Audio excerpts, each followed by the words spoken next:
ಒಬ್ಬ ಮನುಷ್ಯ ಊಟವಿಲ್ಲದೆ ಎಷ್ಟು ದಿನ ಬದುಕ್ಬೋದು? ಹೆಚ್ಚಂದರೆ ಕೆಲವು ವಾರಗಳು. ನೀರಿಲ್ಲದೆ ಕೇವಲ ಒಂದು 3-4 ದಿನಗಳಷ್ಟೇ. ಇನ್ನು ಗಾಳಿ ಇಲ್ಲದೆ ಕೇವಲ ಕೆಲವೇ ನಿಮಿಷಗಳು. ಇದು ನಮ್ಮ ವೈದ್ಯಕೀಯ ವಿಜ್ಞಾನ ಬರೆದಿಟ್ಟಿರುವಂತಹ ಒಂದು ಶಾಸನ. ಆದರೆ ಇತ್ತೀಚೆಗೆ ಕರ್ನಾಟಕದ ಗದಗ ಜಿಲ್ಲೆಯಲ್ಲಿ ನಡೆದ ಒಂದು ಘಟನೆ ವಿಜ್ಞಾನದ ಎಲ್ಲ ಲೆಕ್ಕಾಚಾರಗಳನ್ನು ಬುಡಮೇಲು ಮಾಡ್ತಾ ಇದೆ. ಒಮ್ಮೆ ಯೋಚನೆ ಮಾಡಿ, 33 ದಿನಗಳು ಅಂದರೆ ಬರೋಬ್ಬರಿ 775 ಗಂಟೆಗಳ ಕಾಲ ಶೂನ್ಯ ಆಹಾರ, ಶೂನ್ಯ ನೀರು, ಶೂನ್ಯ ಗಾಳಿ ಮತ್ತು ಬೆಳಕು. ಗದಗದ ರಾಚೋಟೇಶ್ವರ ಸ್ವಾಮೀಜಿಯರವರು ಸತತ 33 ದಿನಗಳ ಕಾಲ ಸಂಪೂರ್ಣವಾಗಿ ಸೀಲ್ ಮಾಡಲಾಗಿದ್ದ ಕಲ್ಲಿನ ಮಂಟಪದಲ್ಲಿ ಯೋಗ ಸಮಾಧಿಯಲ್ಲಿದ್ದು ಜೀವಂತವಾಗಿ ಹೊರಬಂದಿದ್ದಾರೆ ಎನ್ನುವಂತಹ ಒಂದಷ್ಟು ಸುದ್ದಿಗಳು ಓಡಾಡ್ತಾ ಇವೆ. ಇದು ನಿಜವಾಗ್ಲೂ ಸಾಧ್ಯನಾ? ವಿಜ್ಞಾನದ ಪ್ರಕಾರ ಇದು ಅಸಾಧ್ಯ. ಹಾಗಾದ್ರೆ ಇದು ಕೇವಲ ಪವಾಡನಾ ಅಥವಾ ನಮಗಿನ್ನೂ ಅರ್ಥವಾಗದ ವಿಜ್ಞಾನ ಬೇರೆ ಏನಾದರೂ ಇದೆಯಾ? ನೋಡಿ, ರಾಚೋಟೇಶ್ವರ ಸ್ವಾಮೀಜಿಯವರು ಮಾಡಿರೋದು ಸತ್ಯ ಅಂತ ಹೇಳಲಿಕ್ಕೆ ನಾನು ತಯಾರಿಲ್ಲ. ನನಗೆ ಆ ಘಟನೆಯಲ್ಲಿ ನನ್ನದೇ ಆದಂತಹ ಒಂದಷ್ಟು ಪ್ರಶ್ನೆಗಳಿವೆ. ಅಲ್ಲಿ ಒಳಗಡೆಯಿಂದ ಸಣ್ಣ ರಂಧ್ರ ಮಾಡ್ಕೊಂಡಿರ್ಬೋದು, ಅಲ್ಲಿ ಊಟ ವ್ಯವಸ್ಥೆಗಳು ಹೋಗ್ತಾ ಇರ್ಬೋದು, ಈ ಎಲ್ಲ ಒಂದಷ್ಟು ಥಿಯರಿಗಳು ಇವೆ, ಇವೆಲ್ಲ ಒಂದಷ್ಟು ಡೌಟ್ಗಳು ಕೂಡ ನನಗೂ ಇದೆ. ಆದರೆ ಇತಿಹಾಸ ಪುಟಗಳನ್ನು ತಿರುಕಿದ್ರೆ ಆಧುನಿಕ ವಿಜ್ಞಾನದ ಲ್ಯಾಬ್ಗಳನ್ನು ಹೊಕ್ಕು ಈ ಯೋಗ ಸಮಾಧಿಯ ಅಸಲಿ ರಹಸ್ಯವನ್ನು ಭೇದಿಸಬೇಕು ಅನ್ನೋ ನನ್ನ ಉದ್ದೇಶ ಅಷ್ಟೇ. ಈ ಕಾರಣ ಬಂದಿದೆ ಅನ್ನೋ ಕಾರಣಕ್ಕೆ ಯೋಗದಲ್ಲಿರುವಂತಹ ಶಕ್ತಿಯನ್ನು ನಾನು ಹೇಳಬಹುದು ಹೊರತು ಇವರು ಇದೇ ಕಾರಣಕ್ಕೆ ಇವ್ರು ಶಕ್ತಿಯುತವಾಗಿರೋರೇ ಮಾಡಿದ್ದಾರೆ, ಇವ್ರು ಮಾಡಿರೋದೆಲ್ಲ ಸತ್ಯ, ಇವ್ರು ಮಾಡಿರೋದೇ ಪವಾಡ ಅಂತ ಹೇಳಲಿಕ್ಕೆ ನಾನು ತಯಾರಿಲ್ಲ. ಯಾಕೆಂದರೆ ನನ್ನ ಬಳಿ ಸಾಕಷ್ಟು ದಾಖಲೆಗಳಿಲ್ಲ ಅವರ ಬಗ್ಗೆ. ಅವರು ಇಲ್ಲೆಲ್ಲೋ ಮೈಸೂರು ಮಾನಸ ಗಂಗೋತ್ರಿಯಲ್ಲಿ ಅಸಿಸ್ಟೆಂಟ್ ಪ್ರೊಫೆಸರ್ ಆಗಿ ಸಂಸ್ಕೃತಕ್ಕೆ ಕೆಲಸ ಮಾಡ್ತಿದ್ರಂತೆ. ಒಂದಷ್ಟು ಸ್ಟೂಡೆಂಟ್ಸ್ನ ಕೇಳಿದ್ರೆ ಒಳ್ಳೆ ಅಭಿಪ್ರಾಯ ಏನು ಬಂದಿಲ್ಲ ಅವ್ರ ಮೇಲೆ. ಸ್ಟಿಲ್ ನಡೆದಿರುವಂತಹ ವಿಚಾರದ ಮೇಲೆ ನಾನು ಹೇಳ್ಬಿಡ್ತೇನೆ. ಸ್ಥಳ ಗದಗದ ಅಂತೂರು ಬೆಂತೂರು ಗ್ರಾಮದ ಬೂದೀಶ್ವರ ಮಠ. ದಿನಾಂಕ ಜೂನ್ 3 ಮಧ್ಯರಾತ್ರಿ. ಸಾವಿರಾರು ಭಕ್ತರ ಸಮ್ಮುಖದಲ್ಲಿ ರಾಚೋಟೇಶ್ವರ ಅವರು ಕಲ್ಲಿನಿಂದ ನಿರ್ಮಿಸಿದ ಒಂದು ಸಣ್ಣ ಮಂಟಪದೊಳಗೆ ಇಳಿತಾರೆ. ಆನಂತರ ಒಳಗಡೆ ಒಂದು ಲಿಂಗ ಇರುತ್ತೆ. ಲಿಂಗ ಮುಂದೆ ಅವರು ತಪಸ್ಸಿಗೆ ಕೂರ್ತಾರಂತೆ. ನಂತರ ನಡೆಯೋದೆಲ್ಲ ನೀವೆಲ್ಲ ಟಿವಿಗಳಲ್ಲಿ ನೋಡಿದ್ದೀರಿ. ಮಂಟಪದ ಬಾಗಿಲನ್ನ ಕೇವಲ ಮುಚ್ಚೋದಿಲ್ಲ, ಬದಲಾಗಿ ಸಿಮೆಂಟ್ ಬಳಸಿ ಸಂಪೂರ್ಣವಾಗಿ ಸೀಲ್ ಮಾಡಲಾಗ್ತದೆ. ಹೊರಗಿನ ಪ್ರಪಂಚದ ಸಂಪರ್ಕ ಸಂಪೂರ್ಣ ಕಟ್ ಆಗುತ್ತೆ. ಒಳಗೆ ಗಾಳಿ ಬೆಳಕು ಹೋಗಲು ಸಣ್ಣ ರಂಧ್ರವೂ ಇರಲಿಲ್ಲ ಅಂತ ಹೇಳ್ತಾರೆ. ಅದನ್ನ ನಾನು ಮುಂದೆ ಹೇಳ್ತೀನಿ. ಇಷ್ಟೊಂದು ಕಠಿಣವಾದ ಪ್ರಾಣವನ್ನೇ ಪಣಕ್ಕಿಡುವಂತಹ ನಿರ್ಧಾರವನ್ನ ಸ್ವಾಮೀಜಿಯವರು ಯಾಕೆ ತೆಗೆದುಕೊಂಡ್ರು ಅಂದ್ರೆ, ಇದು ಯಾವುದೋ ವೈಯಕ್ತಿಕ ಸ್ವಾರ್ಥಕ್ಕಲ್ಲ. ಉತ್ತರ ಕರ್ನಾಟಕದ, ಅದರಲ್ಲೂ ಗದಗ ಧಾರವಾಡ ಜಿಲ್ಲೆಯ ರೈತರ ಬಹುದೊಡ್ಡ ಕನಸಾದ ಮಹದಾಯಿ ಯೋಜನೆ ಶೀಘ್ರವಾಗಿ ಜಾರಿಯಾಗಬೇಕು. ಆ ಭಾಗದ ಕುಡಿಯುವ ನೀರಿನ ಬವಣೆ ನೀಗಬೇಕು ಮತ್ತು ಜಗತ್ತಿಗೆ ಒಳಿತಾಗಬೇಕು ಅನ್ನೋ ಒಂದೇ ಒಂದು ಉದಾತ್ತ ಉದ್ದೇಶದಿಂದ ಆ ಉದ್ದೇಶಕ್ಕೆ ನಿಜವಾಗ್ಲೂ ಗ್ರೇಟ್ ಅಂತ ಹೇಳಲೇಬೇಕು. ದಿನಗಳು ಉರುಳಿದ್ವು. 10 ದಿನ, 20 ದಿನ, 30 ದಿನ. ಒಳಗಿದ್ದ ಭಕ್ತರಲ್ಲಿ ಆತಂಕ ಮನೆ ಮಾಡಲು ಶುರು ಮಾಡಿತು. ಒಳಗಿರುವ ಜೀವದ ಪರಿಸ್ಥಿತಿ ಏನಾಗಿರಬಹುದು ಅನ್ನೋ ಭಯನೂ ಇತ್ತು. ಜೊತೆಗೆ ಎಷ್ಟೊಂದು ಜನ ಕುತೂಹಲ ಇತ್ತು, ಸ್ವಾಮೀಜಿ ಅವ್ರು ಎದ್ದು ಬರ್ತಾರ, ಬದುಕಿರ್ತಾರ ಅಂತ. ಕೊನೆಗೆ 33ನೇ ದಿನ ಬಂತು. ಸಿಮೆಂಟ್ ಹೊಡೆದು ಕಲ್ಲುಗಳನ್ನು ಸರಿಸಿ ಮಂಟಪದ ಬಾಗಿಲನ್ನು ತೆರೆಯಲಾಯಿತು. ನೆರೆದಿದ್ದ ಸಾವಿರಾರು ಭಕ್ತರು ಉಸಿರು ಬಿಗಿ ಹಿಡಿದ ಕ್ಷಣವದು. ಕತ್ತಲ ಕೋಣೆಯಿಂದ ಅಚ್ಚರಿ ಎಂಬಂತೆ ಸ್ವಾಮೀಜಿಯವರು ಜೀವಂತವಾಗಿ ಆರೋಗ್ಯವಂತರಾಗಿ ಬಂದ್ರಂತೆ. ಸ್ವಲ್ಪ ಸುಸ್ತಾಗಿತ್ತಂತೆ. ಭಕ್ತರ ಕಣ್ಣಲ್ಲಿ ಆನಂದ ಭಾಷ್ಮ, ಜಯಘೋಷ ಮುಗಿಲು ಮುಟ್ಟಿದ್ವು. ಆದರೆ ಇಲ್ಲಿ ಹುಟ್ಟಿಕೊಳ್ಳುವಂತಹ ಅತಿ ದೊಡ್ಡ ಪ್ರಶ್ನೆ ಅಂದರೆ, ಈ 33 ದಿನಗಳ ಕಾಲ ಆ ಕತ್ತಲ ಕೋಣೆಯಲ್ಲಿ ಒಂದು ಹನಿ, ಒಂದು ಕಾಳು ಅನ್ನವೂ ಇಲ್ಲದೆ ಸ್ವಾಮೀಜಿರವರ ದೇಹ ಹೇಗೆ ಸರ್ವವಾಯಿತು? ಈ ರಹಸ್ಯವನ್ನೇ ನಾವು ಡಿಕೋಡ್ ಮಾಡಬೇಕು ಅಂತಂದರೆ ವಿಜ್ಞಾನದ ದೃಷ್ಟಿಯಲ್ಲೂ ನಾವು ನೋಡಬೇಕು. ನೋಡ್ರಿ, ಒಂದು ಕ್ಷಣ ಭಕ್ತಿ ಮತ್ತು ಪವಾಡಗಳನ್ನು ಪಕ್ಕಕ್ಕಿಟ್ಬಿಡಿ. ನೇರವಾಗಿ ವಿಜ್ಞಾನ ಏನು ಹೇಳುತ್ತೆ, ಸೈನ್ಸ್ ಏನು ಹೇಳುತ್ತೆ? ನಮ್ಮ ದೇಹ ಒಂದು ಸೂಪರ್ ವಾಹನ ಇದ್ದ ಹಾಗೆ. ಈ ವಾಹನ ಓಡಬೇಕು ಅಂದರೆ ಅದಕ್ಕೆ ಇಂಧನ ಬೇಕು, ಅದೇ ನಾವು ತಿನ್ನುವಂತಹ ಆಹಾರ. ಇಂಜಿನ್ ಸುಟ್ಟೋಗದಂತೆ ತಂಪಾಗಿಡಲು ಕೂಲೆಂಟ್ ಬೇಕು, ಅದು ನಾವು ಕುಡಿಯೋ ನೀರು. ಇವೆರಡು ಇಲ್ದಿದ್ರೆ ದೇಹದೊಳಗೆ ಏನಾಗುತ್ತೆ? ವೈದ್ಯಕೀಯ ವಿಜ್ಞಾನದ ಪ್ರಕಾರ ನಾವು ಉಪವಾಸ ಮಾಡಿದ ನಮ್ಮ ದೇಹದಲ್ಲಿ 3 ಪ್ರಮುಖ ಹಂತಗಳಲ್ಲಿ ಬದಲಾವಣೆಗಳು ಕಾಣ್ತವೆ. ಮೊದಲನೇ ಹಂತ, ನಾವು ತಿಂದ ಆಹಾರ ಖಾಲಿಯಾದ ತಕ್ಷಣ ಮೊದಲ 24 ಗಂಟೆಗಳಲ್ಲಿ ದೇಹವು ತನ್ನ ಲಿವರ್ನಲ್ಲಿ ಬ್ಯಾಕಪ್ ಆಗಿ ಶೇಖರಿಸಿಟ್ಟಿರುವ ಗ್ಲೈಕೋಜನ್ ಅನ್ನುವಂತಹ ಎನರ್ಜಿಯನ್ನು ಬಳಸಿಕೊಳ್ಳುತ್ತೆ. ಎರಡನೇ ಹಂತ ಕಿಟೋಸಿಸ್ ಅಂತ ಕರೀತಾರೆ.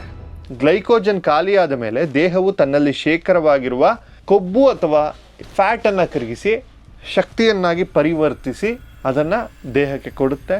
ಈ ಹಂತದಲ್ಲಿ ಮನುಷ್ಯ ಕೇವಲ ನೀರಿನ ಆಸರೆಯಲ್ಲಿ ಕೇವಲ ಕೆಲವು ವಾರಗಳ ಕಾಲ ಊಟವಿಲ್ಲದೆ ಬದುಕಬಹುದು. ಮೂರನೇ ಮತ್ತು ಅತ್ಯಂತ ಅಪಾಯಕಾರಿ ಅಂತ ನಿರ್ಜಲೀಕರಣ ಅಥವಾ ಡಿಹೈಡ್ರೇಷನ್. ಊಟವಿಲ್ಲದೆ ಹೇಗೋ ಬದುಕಬಹುದು, ಆದರೆ ನೀರಿಲ್ಲದೆ ಕೇವಲ ಒಂದು 3-4 ದಿನ ಕಳೆದ್ರೆ ಸಾಕು ನಮ್ಮ ಕಿಡ್ನಿ ಕೆಲಸ ಮಾಡೋದು ನಿಲ್ಲಿಸುತ್ತೆ. ದೇಹದಲ್ಲಿರುವ ರಕ್ತ ಹೆಬ್ಬುಗಟ್ಟುತ್ತೆ, ಟಾಕ್ಸಿನ್ಸ್ ಹೆಚ್ಚಾಗಿ ಆಂತರಿಕ ಅಂಗಗಳು ವಿಫಲಗೊಳ್ಳಲು ಶುರುವಾಗುತ್ತೆ. ಇನ್ನು ಗಾಳಿ ಇಲ್ಲ ಅಂದರೆ ದೇಹದ ಆಮ್ಲಜನಕ ಸರಬರಾಜು ನಿಂತ ಕೇವಲ ಒಂದು 5-6 ನಿಮಿಷಗಳಲ್ಲಿ ಮೆದುಳಿನ ಜೀವಕೋಶಗಳು ಸಾಯಲು ಶುರುವಾಗ್ತವೆ. Medical death guarantee. ಹೀಗಿರುವಾಗ ಸತತ 33 ದಿನಗಳ ಕಾಲ ಯಾವ ಮನುಷ್ಯನೂ ಅನ್ನ ನೀರು ಗಾಳಿ ಇಲ್ಲದೆ ಬದುಕಲು ಸಾಧ್ಯವೇ ಇಲ್ಲ ಅಂತ ಮೆಡಿಕಲ್ ಸೈನ್ಸ್ ಕಡ್ಡಿ ಮುರಿದಂತೆ ಹೇಳುತ್ತೆ. ಜೀವಶಾಸ್ತ್ರದ ಯಾವ ಲೆಕ್ಕಾಚಾರಗಳು ಇದಕ್ಕೆ ಒಪ್ಕೊಳ್ಳೋಕೆ ಸಾಧ್ಯನೇ ಇಲ್ಲ, ಇನ್ಕ್ಲೂಡಿಂಗ್ ನಾನು ಸೈಂಟಿಫಿಕ್ ಆಗಿ ಮಾತಾಡಿದ್ರೆ ಇದನ್ನ ಒಪ್ಪಲ್ಲ. ಹಾಗಾದರೆ ಈ ವೈಜ್ಞಾನಿಕ ನಿಯಮಗಳನ್ನೆಲ್ಲ ಆ ಕಲ್ಲಿನ ಮಂಟಪದೊಳಗೆ ಯಾಕೆ ಕೆಲಸ ಮಾಡಲಿಲ್ಲ? ಸ್ವಾಮೀಜಿಗಳು ಬದುಕಿದ್ದು ಹೇಗೆ? ಅಲ್ಲಿ ವಿಜ್ಞಾನ ಫೇಲ್ ಆಯ್ತಾ, ಅಥವಾ ನಮ್ಗೆ ಅರ್ಥವಾಗದ ಇನ್ನೊಂದು ವಿಜ್ಞಾನ ಅಲ್ಲಿ ಕೆಲಸ ಮಾಡ್ತಾ ಇತ್ತಾ? ಈ ಪ್ರಶ್ನೆಗೆ ಉತ್ತರ ಸಿಗಬೇಕಾದ್ರೆ ನಾವು ಹೈಬರ್ನೇಷನ್ ಜಗತ್ತಿಗೆ ಹೋಗಬೇಕು. ಪ್ರಕೃತಿಯಲ್ಲಿ ಒಂದು ವಿಸ್ಮಯ ಇದೆ. ಚಳಿಗಾಲ ಶುರುವಾಗ್ತಿದ್ದಂತೆ ಪೋಲಾರ್ ಬಿಯರ್ಸ್ ಅಂತ ಏನು ಕರೀತಾರೆ, ಅಥವಾ ಕೆಲವು ಜಾತಿ ಕಪ್ಪೆಗಳು ತಿಂಗಳಗಟ್ಟಲೆ ಎಚ್ಚರವೇ ಆಗದಂತೆ ಗಾಢ ನಿದ್ದೆಗೆ ಜಾರಿಯಾಗ್ತವೆ. ಇದಕ್ಕೆ ವಿಜ್ಞಾನದ ಭಾಷೆಯಲ್ಲಿ ಹೈಬರ್ನೇಷನ್ ಅಥವಾ ಸುಪಾವಸ್ಥೆ ಅಥವಾ ಸುಪ್ತಾವಸ್ಥೆ ಅಂತ ಕರೀತಾರೆ. ಈ ಹೈಬರ್ನೇಷನ್ ಸಮಯದಲ್ಲಿ ಪ್ರಾಣಿಗಳು ಒಂದು ಕಾಳು ಆಹಾರವನ್ನು ತಿನ್ನಲ್ಲ, ಒಂದು ಹನಿ ನೀರನ್ನು ಕುಡಿಯಲ್ಲ. ಅವು ಹೃದಯದ ಬಡಿತ 2 ನಿಮಿಷಕ್ಕೊಂದು 2ರಿಂದ 3 ಇಳಿದು ಬಿಡುತ್ತಂತೆ. ಉಸಿರಾಟ ಬಹುತೇಕ ನಿಂತೇ ಹೋಗಿರುತ್ತೆ. ಅಂದರೆ ಅವುಗಳು ದೇಹದ ಮೆಟಬಾಲಿಸಮನ್ನು, ಶಕ್ತಿ ಕರಗುವ ಪ್ರಕ್ರಿಯೆ ಸಂಪೂರ್ಣವಾಗಿ ಶೂನ್ಯಕ್ಕೆ ಇಳಿಸ್ಬಿರುತ್ತೆ. ಇದಕ್ಕೂ ಯೋಗಕ್ಕೂ ಏನು ಸಂಬಂಧ ಅಂತೀರಾ? ನಮ್ಮ ಭಾರತೀಯ ಋಷಿಮುನಿಗಳು ಸಾವಿರಾರು ವರ್ಷಗಳ ಹಿಂದೆಯೇ ಪ್ರಕೃತಿಯ ಈ ರಹಸ್ಯವನ್ನು ಭೇದಿಸಿದ್ರು. ದೀರ್ಘಕಾಲದ ಹಠಯೋಗ, ಧ್ಯಾನ ಮತ್ತು ಪ್ರಾಣಾಯಾಮದ ಮೂಲಕ ಮನುಷ್ಯನ ದೇಹದ ಮೆಟಬಾಲಿಸಮನ್ನು ಕೃತಕವಾಗಿ ನಿಯಂತ್ರಿಸುವ ವಿದ್ಯೆಯನ್ನು ಅವರು ಕರಗತ ಮಾಡಿಕೊಂಡಿದ್ರು. ಇನ್ನು ಇವ್ರ ವಿಷಯದಲ್ಲಿ ಇದೆಲ್ಲ ಆಗಿದೆಯಾ ಸರ್ ಅಂದರೆ ನನಗೆ ಗೊತ್ತಿಲ್ಲ. ನನಗೆ ಯಾವುದೇ ರೀತಿಯ ದಾಖಲೆಗಳು ಸಿಕ್ಕಿಲ್ಲ. ನಾನು ಇದನ್ನು ಯಾಕೆ ಹೇಳ್ತಾ ಇದ್ದೀನಿ ಅಂತಂದರೆ, ಈ ಸಾಧನೆನೇ ಸುಳ್ಳು, ಸಮಾಧಿ ಸ್ಥಿತಿ ಅನ್ನೋದೇ ಸುಳ್ಳು ಅಂತ ಎಷ್ಟೊಂದು ಜನ ವಾದ ಮಾಡ್ತಾರೆ. ಆ ಕಾರಣಕ್ಕಾಗಿ ಹೇಳ್ತಾ ಇದ್ದೀನಿ ಹೊರತು ಗದಗದಲ್ಲಿರುವಂತಹ ರಾಚೋಟೇಶ್ವರ ಶ್ರೀಗಳು ಅವರು ಭೂಮಿ ಒಳಗೆ ಹೋಗಿದ್ರು ಅಥವಾ ಸಮಾಧಿ ಸ್ಥಿತಿಯಲ್ಲಿದ್ದು ನಿಜ ಸುಳ್ಳು ಆ ವಿಚಾರಕ್ಕೆ ನಾನು ಹೋಗಲ್ಲ. ನನಗೆ ನನ್ನದೇ ಆದಂತಹ ಅನುಮಾನಗಳಿವೆ. ಐ ರಿಪೀಟ್ ಅಗೈನ್, ನನಗೆ ಈ ವಿಚಾರದಲ್ಲಿ ನನಗೆ ಆದಂತಹ ಅನುಮಾನಗಳಿವೆ. ಒಬ್ಬ ಯೋಗಿ ಆಳವಾದ ಸಮಾಧಿ ಸ್ಥಿತಿಗೆ ಹೋದಾಗ ಅವರ ಮೆದುಳಿನ ತರಂಗಗಳು ಸಂಪೂರ್ಣವಾಗಿ ಶಾಂತವಾಗ್ತವೆ. ಹೃದಯದ ಬಡಿತ ಮತ್ತು ಉಸಿರಾಟದ ಅತ್ಯಂತ ಕನಿಷ್ಠ ಮಟ್ಟಕ್ಕೆ ಹೋಗ್ತವೆ. ನಮ್ಮ ಮೊಬೈಲ್ನಲ್ಲಿ ಚಾರ್ಜ್ ಕಡಿಮೆ ಇದ್ದಾಗ ಬ್ಯಾಟರಿ ಸೇವರ್ ಮೋಡ್ ಆನ್ ಆಗ್ತೀವಲ್ಲ, ಅದೇ ರೀತಿ ಅವರ ಮೆದುಳು ಇಡೀ ದೇಹವನ್ನು ಲೋ ಪವರ್ ಮೋಡ್ಗೆ ಹಾಕಿಬಿಡ್ತವೆ. ಈ ಸಾಮರ್ಥ್ಯ ಇವರಲ್ಲಿ ಇದೆಯಾ ಇಲ್ವಾ ಅನ್ನೋದಕ್ಕೆ ನಾನು ಕಮೆಂಟ್ ಮಾಡಲಿಕ್ಕೆ ಹೋಗೋದಿಲ್ಲ. ಆ ಟೀಮ್ನವ್ರು ಯಾರಾದರೂ ಇದ್ದರೆ ನನ್ನನ್ನು ಸಂಪರ್ಕ ಮಾಡಬಹುದು. ವಿಕಾಸ್ ಶಾಸ್ತ್ರಿ ಅಂತ ಇನ್ಸ್ಟಾಗ್ರಾಮಲ್ಲಿದೆ, ಅಲ್ಲಿಗೆ ಅವರು ಮೆಸೇಜ್ ಮಾಡ್ಬೋದು. ಏನಾದರೂ ಆ ಟೀಮ್ನವರು ತಯಾರಿದ್ದರೆ ನಾನು ಹೋಗಿ ಅಲ್ಲಿ ಗ್ರೌಂಡ್ ರಿಪೋರ್ಟ್ ಮಾಡುವ ಪ್ರಯತ್ನವನ್ನು ಕೂಡ ಮಾಡ್ತೇನೆ. ಅದು ಆ ಟೀಮ್ ಅವರ ಒಪ್ಪಿಗೆ ಇದ್ದರೆ. ನಾನು ಪೂರ್ತಿ ಹೇಳ್ತಾ ಇದ್ದೀನಿ, ನಾನು ಒಂದ್ಸಲ ಹೇಳಿದ್ರೆ ಸಂಪೂರ್ಣ ದಾಖಲೆ ಸಮೇತನೇ ಬರಬೇಕು. ನಾನು ಈ ವಿಚಾರನ ಹೇಳ್ತಿರೋದು ಸಮಾಧಿ ಸ್ಥಿತಿಯ ಬಗ್ಗೆ ಅರ್ಥ ಆಗಲಿ ಅನ್ನೋ ಕಾರಣಕ್ಕಷ್ಟೇ. ಈಗ ವಿಷಯಕ್ಕೆ ಬಂದ್ಬಿಡೋಣ. ಇನ್ನು ಗಾಳಿಯ ಪ್ರಶ್ನೆ ಬಂದರೆ, ಮಂಟಪವನ್ನು ಸಿಮೆಂಟ್ನಿಂದ ಎಷ್ಟೇ ಕಟ್ಟುನಿಟ್ಟಾಗಿ ಸೀಲ್ ಮಾಡಿದ್ರು ಕಲ್ಲಿನ ಸಣ್ಣ ಬಿರುಕುಗಳು ಅಥವಾ ಮಣ್ಣಿನ ಮೂಲಕ ಕಣ್ಣಿಗೆ ಕಾಣದಷ್ಟು ಅತ್ಯಲ್ಪ ಪ್ರಮಾಣದ ಆಕ್ಸಿಜನ್ ಒಳ ಬರುತ್ತಲೇ ಇರ್ತದೆ. ಆ ಅಲ್ಪ ಸ್ವಲ್ಪ ಆಮ್ಲಜನಕವನ್ನೇ ಬಳಸ್ಕೊಂಡು ದೇಹದ ಶೇಖರಣೆಯಾಗಿರುವ ಕೊಬ್ಬಿನಂಶವನ್ನೇ ಇಂಧನವನ್ನಾಗಿ ಮಾಡಿಕೊಂಡು ಯೋಗಿಗಳು ತಮ್ಮ ಜೀವದ ಸಿಸ್ಟಮ್ ಅನ್ನ ಅನ್ಲಾಕ್ ಮಾಡ್ತಾರೆ. ಇದು ಕೇವಲ ಒಂದು ದಿನದ ಮ್ಯಾಜಿಕ್ ಅಲ್ಲ, ಬದಲಾಗಿ ಸುಮಾರು ವರ್ಷಗಳಿಂದ ಸಾಧನೆಯನ್ನು ಮಾಡ್ಕೊಂಡು ಬಂದಿರಬೇಕು. ಮೂರ್ತಿ ಪೂಜೆಯ ಆರಾಧಕರಾಗಿರಬೇಕು. ವಿಶೇಷವಾಗಿ ಶಿವಲಿಂಗವನ್ನ ಪ್ರತಿದಿನ ಪೂಜೆ ಮಾಡ್ತಾ ಅದಕ್ಕೇನೋ ಒಂದಷ್ಟು ಜಪ ತಪ ಹೋಮ ಹವನಗಳನ್ನೆಲ್ಲ ಮಾಡಿ ಒಂದು ರೀತಿಯ ಮನಸ್ಸನ್ನ ದಂಡಿಸಿದಾಗ ಮಾತ್ರ ಒಲಿಯುವಂತಹ ಹೈ ಲೆವೆಲ್ ಬಯಾಲಜಿ ಇದು ಕೇವಲ ಗದಗ್ನಲ್ಲಿ ಮಾತ್ರ ನಡೆದ ಪವಾಡ ಅಂತ ನೀವು ಅಂದ್ಕೊಂಡ್ರೆ ನೋ. ಇತಿಹಾಸ ಪುಟಗಳನ್ನು ತಿರುಗಿದ್ರೆ ಬ್ರಿಟಿಷ್ ವೈದ್ಯರನ್ನೇ ಬೆಚ್ಚಿ ಬೀಳಿಸಿದ್ದ ಇಂತಹ ಅನೇಕ ಅಚ್ಚರಿ ದಾಖಲೆಗಳು ನಮಗೆ ಸಿಗ್ತವೆ. 1837 ಪಂಜಾಬ್ನ ಮಹಾರಾಜ ರಂಜಿತ್ ಸಿಂಗ್ ಅವರ ದರ್ಬಾರು ಬ್ರಿಟಿಷ್ ವೈದ್ಯರು ಮತ್ತು ಸೇನಾಧಿಕಾರಿಗಳ ಸಮ್ಮುಖದಲ್ಲಿ ಯೋಗಿ ಹರಿದಾಸ್ ಎಂಬುವರನ್ನ ಒಂದು ಮರದ ಪೆಟ್ಟಿಗೆಯಲ್ಲಿ ಇರಿಸಿ ಬೀಗ ಜಡಿಯಲಾಗುತ್ತದೆ. ಆ ಪೆಟ್ಟಿಗೆಯನ್ನು ಭೂಮಿಯೊಳಗೆ ಹೂಳಿ ಅದರ ಮೇಲೆ ಬೆಳೆಗಳನ್ನು ಬೆಳೆಸಿ ಸುತ್ತಲೂ ಬಿಗಿ ಕಾವಲು ಹಾಕಲಾಗುತ್ತೆ. ಬರೋಬ್ಬರಿ 40 ದಿನಗಳ ನಂತರ ಆ ಪೆಟ್ಟಿಗೆಯನ್ನು ಹೊರತೆಗೆಯಲಾಗುತ್ತೆ. ಯೋಗಿ ಹರಿದಾಸ್ ಅವರ ದೇಹ ಸಂಪೂರ್ಣವಾಗಿ ತಣ್ಣಗಾಗಿತ್ತು, ಉಸಿರಾಟ ಇರಲಿಲ್ಲ, ನಾಡಿ ಮಿಡಿತವೂ ಇರಲಿಲ್ಲ. ಆದರೆ ಅವರ ಶಿಷ್ಯರು ಬಿಸಿ ನೀರಿನಿಂದ ಮಸಾಜ್ ಮಾಡಿ ಯೋಗ ಪ್ರಕ್ರಿಯೆಗಳ ಮೂಲಕ ಎಚ್ಚರಿಸಿದಾಗ 40 ದಿನಗಳ ಕಾಲ ಮಣ್ಣಿನಡಿಯಲ್ಲಿ ಮನುಷ್ಯ ಕಣ್ಣು ಬಿಟ್ಟು ಎದ್ದು ಕೂರುತ್ತಾನೆ. ಇದು ಇಂದಿಗೂ ಬ್ರಿಟಿಷ್ ಮೆಡಿಕಲ್ ರೆಕಾರ್ಡ್ಸ್ಗಳಲ್ಲಿ ಉತ್ತರ ಸಿಗದ ದೊಡ್ಡ ವಿಸ್ಮಯವಾಗಿ ಉಳಿದಿದೆ. ಇನ್ನೊಂದು ಹಳೆ ಕತೆ, ಇದನ್ನು ಹೇಗೆ ನಂಬೋದು ಅಂತ ನೀವು ಕೇಳ್ಬೋದು. ಹಾಗಾದರೆ 2010ಕ್ಕೆ ಬರೋಣ. ಈ ಘಟನೆಗೆ ಏನಂತೀರಿ? ಗುಜರಾತ್ನಲ್ಲಿ ಪ್ರಹ್ಲಾದ್ ಜಾನಿ ದಶಕಗಳ ಕಾಲ ಅನ್ನ ನೀರು ಮುಟ್ಟಿಲ್ಲ ಎಂದು ಹೇಳ್ಕೊಂಡು ತಿರುಗಾಡ್ತಿದ್ದಂತಹ ಮನುಷ್ಯ ಯೋಗಿಯವರು. ಇವರನ್ನು ಪರೀಕ್ಷಿಸಲು ಭಾರತದ ರಕ್ಷಣಾ ಸಂಶೋಧನಾ ಸಂಸ್ಥೆ DRDOಯ ಅಂಗಸಂಸ್ಥೆಯಾದ DIPAS ಡಿಪಾಸ್ ಮುಂದಾಗುತ್ತೆ. ಅಹಮದಾಬಾದ್ನ ಆಸ್ಪತ್ರೆಯೊಂದರಲ್ಲಿ 24 ಗಂಟೆಗಳ CCTV ಕಣ್ಗಾವಲಿನಲ್ಲಿ ಅವರನ್ನು ಸತತ 15 ದಿನಗಳ ಕಾಲ ಇಡಲಾಗುತ್ತೆ. ಆ 15 ದಿನಗಳಲ್ಲಿ ಅವರು ಒಂದು ಹನಿ ನೀರನ್ನು ಕುಡಿಯಲಿಲ್ಲ, ಒಂದು ಕಾಳು ಅನ್ನವನ್ನು ತಿನ್ನಲಿಲ್ಲ. ಆಶ್ಚರ್ಯ ಅಂದರೆ ಒಮ್ಮೆಯೂ ಮಲಮೂತ್ರ ವಿಸರ್ಜನೆ ಮಾಡಲಿಲ್ಲ. ಆದರೂ ಅವರ ರಕ್ತದೊತ್ತಡ, ಹೃದಯದ ಬಡಿತ ಎಲ್ಲವೂ ನಾರ್ಮಲ್ ಆಗಿತ್ತು. ಸ್ವತಃ ವಿಜ್ಞಾನಿಗಳೇ ತಲೆ ಮೇಲೆ ಕೈ ಹೊತ್ತು ಕೂರುವಂತಾಯಿತು. ಈ ಥರ ಏನಾದರೂ ರಾಚೋಟೇಶ್ವರ ಅವರು ಒಂದು CCTV ಕಣ್ಗಾವಲಿನಲ್ಲಿ ಮಾಡಿ ತೋರಿಸಿದ್ರೆ ಇವರಿಗೆ ದೈವಶಕ್ತಿ ಇದೆ ಅಂತ ಹೇಳ್ಬೋದು, ಅಥವಾ ಇವ್ರ ಹತ್ರ ಒಂದು ಸಾಧನೆ ಇದೆ ಅಂತ ಹೇಳ್ಬೋದು, ಅಥವಾ ಇವ್ರ ಹತ್ರ ಒಂದು ಯೋಗದ ಸಾಧನೆ ನಿಜವಾಗಿಯೂ ಇವರು ಮಾಡಿದ್ದಾರೆ ಅಂತ ಒಪ್ಕೊಳ್ಬೋದು. ಅಲ್ಲಿವರೆಗೂ ನಾನು ಒಪ್ಲಿಕ್ಕೆ ತಯಾರಿಲ್ಲ. ಇನ್ನು ಇವರಷ್ಟೇ ಅಲ್ಲ, ನಾನು ಇನ್ನೊಂದು ವಿಚಾರ ಹೇಳೋದು ಮರ್ತೆ. ಆಧುನಿಕ ಕಾಲದಲ್ಲಿ ಗಾಳಿಯಾಡದ ಗಾಜಿನ ಪೆಟ್ಟಿಗೆಯಲ್ಲಿ ನೀರಿನ ಅಡಿಯಲ್ಲಿ ದಿನಗಟ್ಟಲೆ ಸಮಾಧಿ ಸ್ಥಿತಿಯಲ್ಲಿದ್ದ ಪೈಲಟ್ ಬಾಬಾ ಇರಬಹುದು, ಅಥವಾ ದಟ್ಟ ಕಾಡಿನಲ್ಲಿ ತಿಂಗಳುಗಟ್ಟಲೆ ಧ್ಯಾನದಲ್ಲಿ ಕೂತಿದ್ದ ಬುದ್ಧ ಬಾ ಇರಬಹುದು, ನೇಪಾಳದವರು.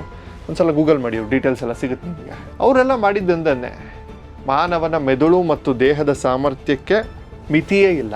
ಯೋಗ ಮತ್ತು ಧ್ಯಾನದ ಮೂಲಕ ಆ ಮಿತಿಯನ್ನು ವಿಸ್ತರಿಸಬಹುದು ಅನ್ನೋದನ್ನು ಪ್ರೂವ್ ಮಾಡಿದ್ರು. ಇದನ್ನು ನೀವು ಸುಮ್ಮನೆ ಏನು ಉಪಯೋಗ ಇದೆ ಇದೆಲ್ಲ ಸಮಾಜಕ್ಕೆ ಅಂತ ಅನ್ಕೊಳ್ಬೋದು. ಇದೆಲ್ಲ ನೋಡಿ ಆಶ್ಚರ್ಯ ಪಡ್ತಾ ಇರ್ತೀವಿ ಅಷ್ಟೇ. ಬದಲಾಗಿ ಪ್ರಪಂಚದ ಅತಿ ದೊಡ್ಡ ಬಾಹ್ಯಾಕಾಶ ಸಂಸ್ಥೆ NASA ಕೂಡ ಇದು ನಮ್ಮ ಯೋಗಿಗಳ ಈ ಒಂದು ಸಾಧನಾ ಸ್ಥಿತಿಯನ್ನು ಇವತ್ತಿಗೂ ಕೂಡ ಅಧ್ಯಯನ ಮಾಡ್ತಾ ಇದೆ. ಇದಕ್ಕೆ ಕಾರಣ ಅಂದರೆ ನಾಳೆ ಮನುಷ್ಯ ಮಂಗಳ ಗ್ರಹಕ್ಕೋ ಅಥವಾ ಬೇರೆ ಯಾವುದಾದ್ರೂ ದೂರದ ನಕ್ಷತ್ರ ಪುಂಜಕ್ಕೋ ಹೋಗಬೇಕು ಅಂದರೆ ಅದಕ್ಕೆ ತಿಂಗಳುಗಳಲ್ಲ, ವರ್ಷಗಳೇ ಕಳೆಯುತ್ತವೆ. ಅಷ್ಟು ವರ್ಷಗಳ ಪ್ರಯಾಣಕ್ಕೆ ಬೇಕಾಗುವ ಟನ್ಗಟ್ಟಲೆ ಆಹಾರ ಮತ್ತು ನೀರನ್ನು ಸ್ಪೇಸ್ ಶಿಪ್ನಲ್ಲಿ ತುಂಬಿಕೊಂಡು ಹೋಗೋದು ಸ್ವಲ್ಪ ಕಷ್ಟ ಆಗುತ್ತೆ. ಹೀಗಾಗಿ ನೀವು ಹಾಲಿವುಡ್ನ ಇಂಟರ್ಸ್ಟೆಲ್ಲರ್ ಅಥವಾ ಪ್ಯಾಸೆಂಜರ್ಸ್ ಸಿನಿಮಾ ನೋಡಿರಬಹುದು. ಗಗನಯಾತ್ರಿಗಳು ವರ್ಷಗಳ ಕಾಲ ಯಂತ್ರಗಳ ಸಹಾಯದಿಂದ ಈ ಕ್ರಿಯೋಸ್ಲೀಪ್ ಅಥವಾ ಕೃತಕ ಸುಪ್ತಾವಸ್ಥೆಗೆ ಕಳುಹಿಸುವ ತಂತ್ರಜ್ಞಾನ, ಈಗ ಅದೇ ತಂತ್ರಜ್ಞಾನದ ಬಗ್ಗೆ ವಿಜ್ಞಾನಿಗಳು ಹಗಲಿರುಳು ಸಂಶೋಧನೆ ನಡೆಸ್ತಾ ಇದ್ದಾರೆ.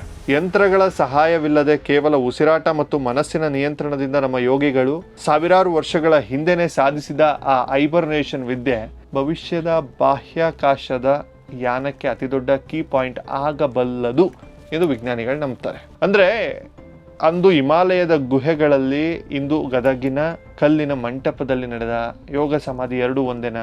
ನಾನು ಹೇಳ್ತಾ ಇಲ್ವಾ, ಈ ವಿಚಾರದಲ್ಲಿ ನನಗೆ ನನ್ನದೇ ಆದಂತಹ ಅನುಮಾನಗಳಿವೆ. ಒತ್ತಿ ಒತ್ತಿ ಒತ್ತಿ ಹೇಳ್ತಾ ಇದ್ದೀನಿ. ಏನು ನೀವು ಮೂಢನಂಬಿಕೆಗಳನ್ನ ತುರುಕ್ಬೇಡಿ ಅಂತ ಹೇಳ್ಬಿಡಿ. ನನ್ನದೇ ಆದಂತಹ ಅನುಮಾನಗಳಿವೆ. ಅವರು ನನ್ನ ಚಾಲೆಂಜನ್ನು ಸ್ವೀಕರಿಸಿ ಬಂದು CCTV ಕಣ್ಗಾವಲಿನಲ್ಲಿ ಒಂದು 20 ದಿನಗಳಿದ್ದರೂ ಕೂಡ ಅವರು ಪಾಸೇ ಇದಕ್ಕೆ. ಇನ್ನು ಮೇನ್ ಮ್ಯಾಟ್ರಿಗೆ ಬರೋದೇ ಆದರೆ, ಈ ಪ್ರಕ್ರಿಯೆಗಳು ನಾಳೆ ಮನುಷ್ಯನನ್ನು ಬೇರೊಂದು ಗ್ರಹಕ್ಕೆ ಕೊಂಡೊಯ್ಯುವ ಸೇತುವೆಯಾದರೂ ಅಚ್ಚರಿ ಇಲ್ಲ ಅಂತ ಹೇಳ್ಬೋದು. ಸ್ನೇಹಿತರ, ಕಡೆಯದಾಗಿ ಒಂದು ಮಾತು.